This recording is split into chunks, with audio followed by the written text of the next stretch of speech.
Hi and welcome to a Temur deck tech video for Iroh Grand Lotus. I don't know exactly how you're supposed to pronounce that, but I think I hit the mark. Now this deck has been built by Pontus, link in the description below of this video. So this is a 6 very expensive Temur commander for red, blue, green and 3 generic for a 5/5 human noble ally. So it's a pretty stompy creature, with fire and bending too, which means when he attacks you get 2 red mana that you can use during your combat. Now, during your turn, each lesson, instant and sorcery card in your graveyard has flashback. The flashback cost is equal to that card's mana cost. And during your turn, each lesson card in your graveyard has flashback of 1, which is pretty good. This means that you can cast something like your Jeska's Will, and then from your graveyard with the red mana you generate from Jeska's Will, you can cast it again. In other words, he's something of a UnderWorld Breach in the command zone, or something of a Yawgmoth's Will in the command zone,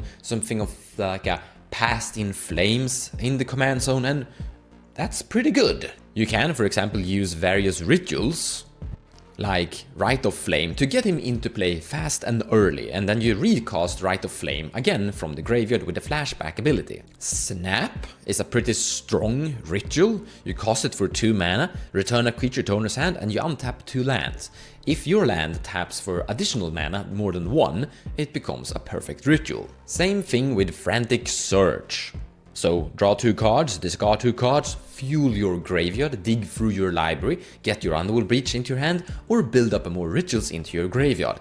This is potentially free to cast or a ritual, once again, if your land taps for more than 1. Such an example is Ancient Tomb, pretty much auto-included. But we also have Desperate Ritual, Pyretic Ritual, Seating Song. I also want to mention this new red card, The Last Agony Kai. I really like this card, and I think this card might deserve its own video, but here we go with it now. I think this is a card that could pop up in a lot of different decks. So, target creature you control fights target creature an opponent control. If the creatures of the opponent's control is dealt excess damage this way, add that much red mana. Until end of turn, you don't lose unspent red mana as steps and phases end. So, first and foremost, this is definitely going to pop up mostly, I think, in Italy, because Italy is a 7/7. But the commander for this deck is a 5/5. So the Last Agony of Kai will deal 5, will fight for 5, and if you fight an Esper Sentinel, you gain 4 red mana.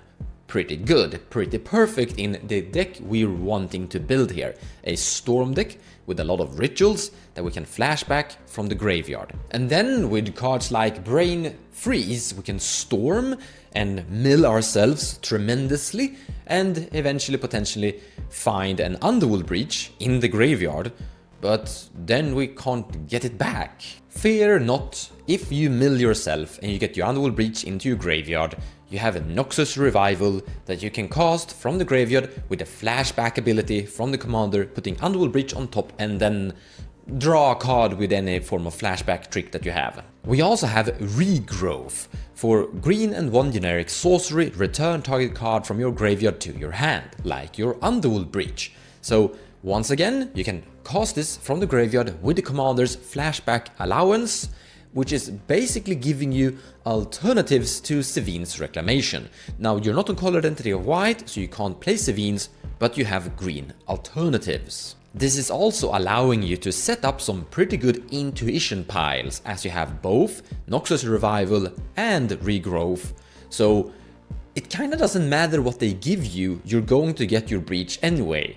And with your commander, that becomes pretty strong. You can also flashback intuition from your graveyard with the commander too. And obviously we're also including its bigger brother Gifts Ungiven, which is doing the exact same thing but for 1 more colorless mana and 1 more card to the hand. But to its core, this is truly a UnderWorld Breach Lions Diamond Brain Freeze build that is trying to achieve this basic concept that is very popular and common in all kinds of builds. It's just that the commander is like a secondary UnderWorld Breach alternative, something you have before you get your breach, or sometimes you don't even need your breach. But the ultimate goal is to basically UnderWorld Breach yourself with Brain Freeze and sculpt a combo victory. Which takes us to the actual finisher. How are we winning this match? How are we finalizing the win? Because like milling yourself with your commander and brain freeze, or milling yourself with UnderWorld Breach and brain freeze, doesn't win. Okay, it actually does, because you can mill out all of your opponents and then you just force them to draw with like a Wheel of Fortune.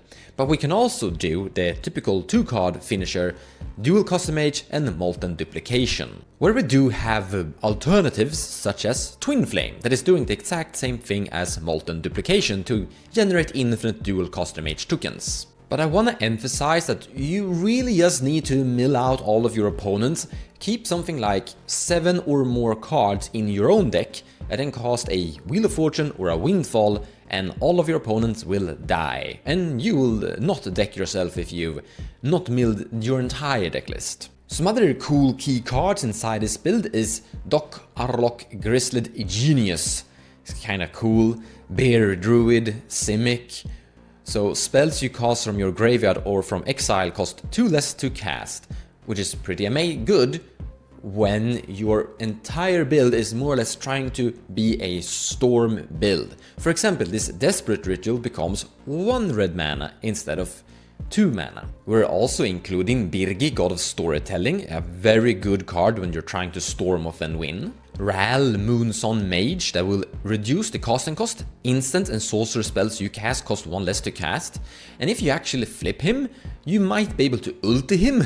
And yeah, that's pretty strong and good. And we also have Storm Kiln Artist, Magecraft. Whenever you cast and copy an instant or sorcerer spell, create a treasure token.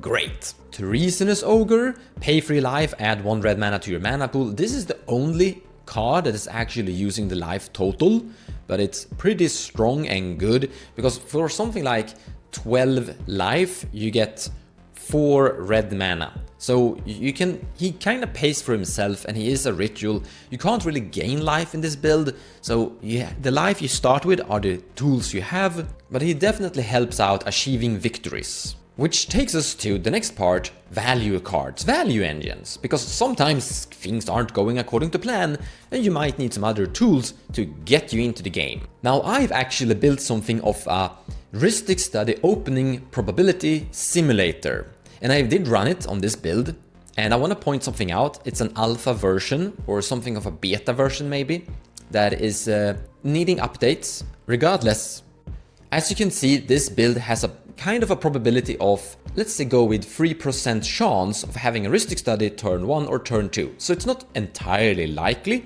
but you're gonna have it now and then. Now, if you're actually interested in this program, and if you're a patron of mine, I can send you this file here together with a README file on how to use it, and you can run your own simulations on your own builds to see what is the probability of a Rhetoric study turn 1 or turn 2. Something I'm updating and improving on currently. But for $3 a month, you can have this, and you will receive the updates I have in the future. We're also playing the One Ring, and here I want to mention a ritual.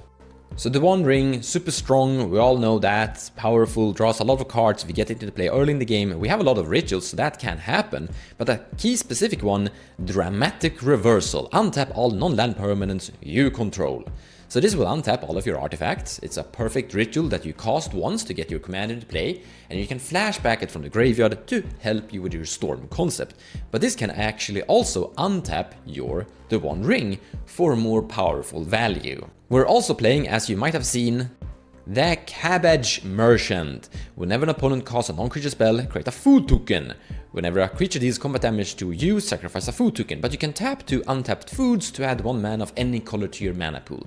So he's a value engine in lots of mana concepts. And that's more or less the build. Which kind of begs the question, how good is this? Is this a strong cEDH build? So his ability is actually really powerful.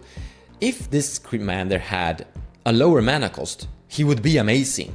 And he could actually end up in a lot of 99s too. The mana cost of 6 is the problem. The color identities it could have been better, but it's not bad. 3 colors is pretty good. Red is very key, blue is very key for that brain freeze. Also Gifts Ungiven and Intuition and Frantic Search are some very key colors or key cards that color identity of blue gives you. The color identity of green, however, is like key as you don't have white. So you get Noxus Revival and Regrowth, that's good. But if you change that 3 to, let's say, black or white, and he was a 4-color CMC commander, he would have been amazing. As of now, he just has a lot of potential. Like, I do think this commander could win a few games here and there, especially if he resolves and sticks for an entire turn cycle. But I don't think this is going to be dominating. The mana cost is a little bit too expensive. And if you compare this to, let's say, Tivit, that is giving you a lot of value on ETB and attacks, I think Tivit has more things going for it than this. But hey, we will see. Still, this is a functional cEDH deck that you can bring to tournaments that should be able to win a game here and there. Take care guys, and thank you so much for watching.